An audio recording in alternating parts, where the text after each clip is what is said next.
And welcome back, ladies and gentlemen. It's time for the Malzberg panel, featuring today C. Edmund Wright, columnist with Breitbart.com and with American Thinker, and Tom Borelli, Dr. Tom Borelli, Ph.D., contributor with Conservative Review. Both you gentlemen were in South Carolina as recently as yesterday. You saw each other. That's pretty ironic, and we'll talk about Hillary and all that in the race in a second. But just a little bit, before we took to air, the Obamas paid their respects to Justice Scalia by entering the rotunda at the Supreme Court and staring at the portrait of the justice and bowing their heads over the coffin, the flag-draped coffin. Tom, that this president can't go to the funeral tomorrow is a disgrace. Now, Steve, it is an absolute disgrace. The President of the United States, he's probably going to be out golfing instead.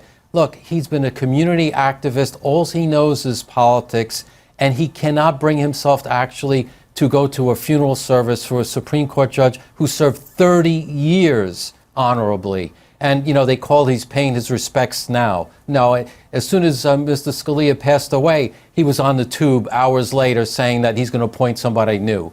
I mean, it's all politics all the time with Obama. See, Edmund, first of all, the White House yesterday, Josh Earnest made it sound like, and actually said this, well, we're sending the vice president because the security footprint for a vice president is slightly smaller, and otherwise it would be all about Obama, which is nonsense. But also, can you imagine if a Republican president, God forbid, President Bush or President, Rubio, Cruz, or Trump, and a liberal justice passes away and they don't go to the funeral? I mean, this double standard, this is unprecedented.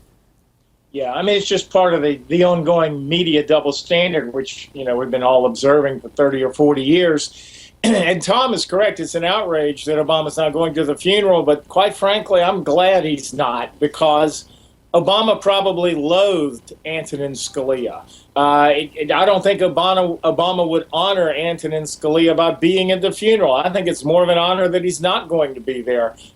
Clearly, Scalia represented everything Obama hates. Yeah, absolutely. All right, let's listen to a little bit of Hillary Clinton interviewed by CBS News last night. Watch.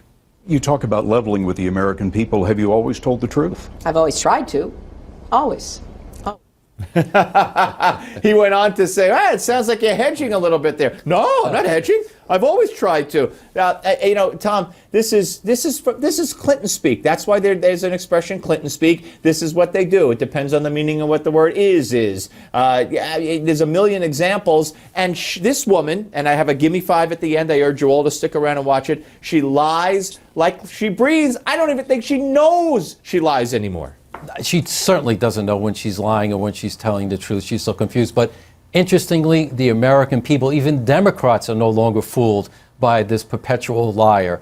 And we've seen it most recently, right, with the Benghazi, right? It was the YouTube video that caused the attack that killed 4 brave Americans. And then she had the audacity to lie over the coffins and to the family of the deceased. Just absolutely outrageous, but the gig is up. I'll tell you, Edmund, there's another soundbite for the Republican candidate. I hope they're stockpiling. I've stockpiled. I hope they know enough to stockpile and to pull this out if she's the nominee.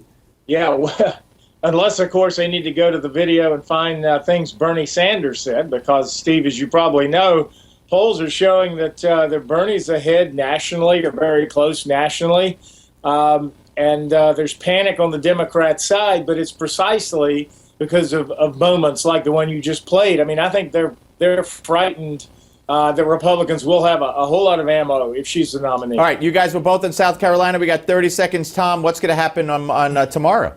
We'll find out. Odds are Trump wins, but we'll see who comes in second. See, Edmund?